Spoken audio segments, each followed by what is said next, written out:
Bom, nós estamos na Semana Mundial do Brincar e esse é um momento para refletir sobre o que mudou nos últimos tempos e como os pais podem ter a tecnologia como aliada. A proposta durante esses dias é de lembrar os adultos da importância e dos benefícios de brincadeiras para o desenvolvimento infantil.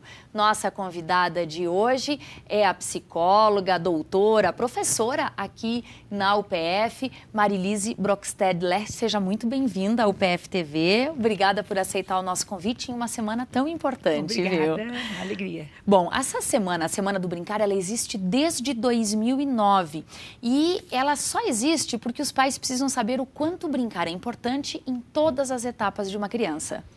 Especialmente em um momento em que as crianças têm menos irmãos para brincar em casa, o papel dos pais aumenta ainda mais.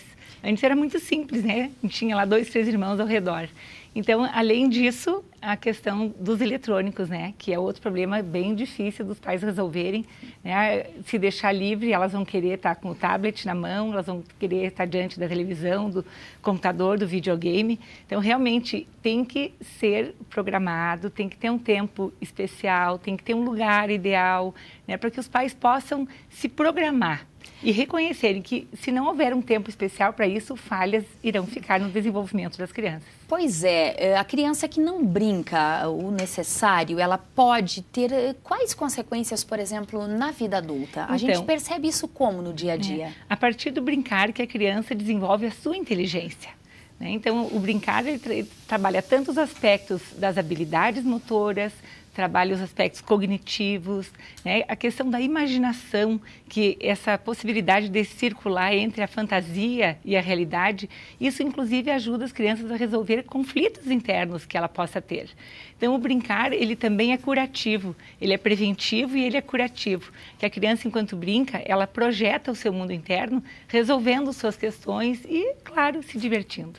Uma criança que passa muitas horas passivamente, somente assistindo televisão, por exemplo, ela talvez não tenha trabalhado o suficiente dessa capacidade de resolver os seus conflitos. Exatamente. A gente pode afirmar isso? O brincar favorece na criança o despertar da sua criatividade. Então, a criança que não tem esse espaço para brincar livremente, o jogo tem limites, né? O jogo, tanto o brinquedo motor, que tenha muitas regras, quanto o jogo eletrônico, impede a criança de dar vazão para suas necessidades internas. Bom, a gente vai te interromper aqui um pouquinho, professora Marilise, porque a gente vai mostrar agora um exemplo de brincadeira que contribui e muito para tudo isso que a nossa convidada está falando aqui no estúdio. Olha só. Para começar a amarelinho, tem que jogar um marcador num número. No número que você colocar no marcador, você não pode pisar naquele número, senão você perde. Vence a brincadeira quem passar da terra até o céu em todos os números. A amarelinha, ela é uma brincadeira que é feita no chão. A criança utiliza muitas vezes as pedrinhas ou outros objetos, tampinhas. Nessa brincadeira, a criança vai estar também se socializando, a criança vai estar aprendendo os números, vai estar aprendendo a repartir, a esperar também o seu momento de jogar, que muitas vezes são 3, 4, 5 componentes para jogar. Então, ela vai aprender também a ganhar, a perder, que isso é muito importante nos dias de hoje. Bom, e a gente segue aqui no estúdio com a psicóloga educacional Marilise Lerch. Um belo exemplo, amarelinha, sapata também é chamada essa brincadeira. É só um exemplo daquilo que precisa ser feito em casa. E acho que cabe aqui esclarecer que a amarelinha ela é tanto um jogo quanto uma brincadeira, né? As pessoas às vezes confundem. Na verdade, todo jogo deveria ser uma brincadeira porque tem um aspecto lúdico, né? Da iniciativa, da espontaneidade.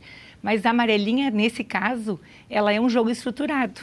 Ela não dá tanta margem para a criança desenvolver a sua criatividade, a sua imaginação. Aí sim que entra a importância do educador estar atento a dar espaço para que a criança modifique as regras. E ela continue brincando o mesmo brinquedo da maneira que ela preferir, que ela negocia com os colegas. Né? E bacana ver as crianças dizendo, quando uma não aceita a regra, não brinco mais. O brincar se caracteriza por essa ausência de regras.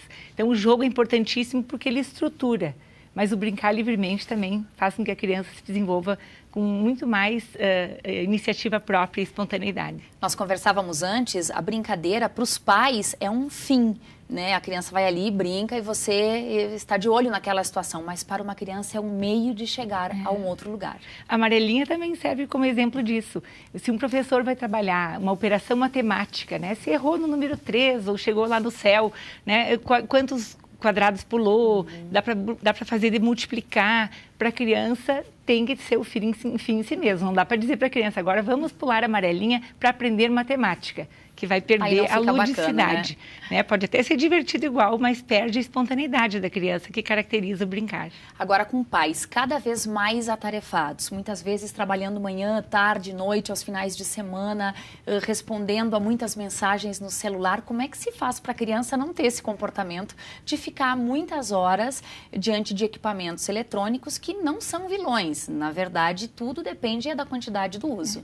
Na medida que os pais e educadores em geral, né, tenham essa consciência da importância desse espaço em tempo, né, geográfico e de tempo, as coisas acontecem, né? A disponibilidade para a criança, para poder brincar junto, inclusive, para poder colocar brinquedos adequados, brinquedos estruturados ou não, jogos de construção. Então, tem que haver um regramento, vamos dizer assim, dos pais que estão atentos para que eles não se deixem levar ou só pelo desejo espontâneo da criança, que às vezes pode ficar fixado num jogo eletrônico, que também tem alguns jogos que são excelentes, né, desde que usados no limite ideal, mas que, de preferência, os pais estejam juntos monitorando. Professora Marilise, rapidamente, só para a gente encerrar aqui, meia hora de brincadeira todo dia já ajuda e muito. Seria excelente, meia hora rende muito.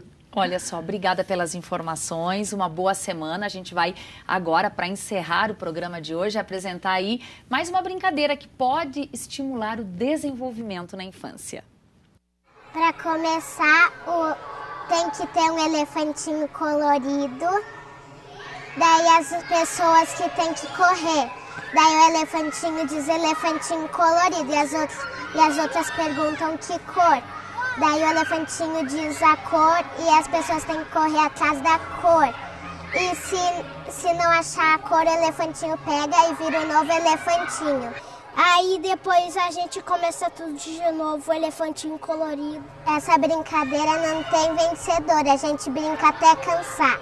Aí trabalha-se as cores, trabalha quem foi o primeiro, quem foi o segundo, trabalha atenção, concentração, que a criança tem que ficar atenta àquilo que a pessoa vai perguntar. Então, e observar também no espaço onde ela está, observar as cores, porque muitas vezes a criança passa desapercebida de muitos lugares que eles estão. E mais uma vez, assim, eu reforço, a criança que brinca é uma criança feliz, é um adolescente feliz e um adulto bem resolvido.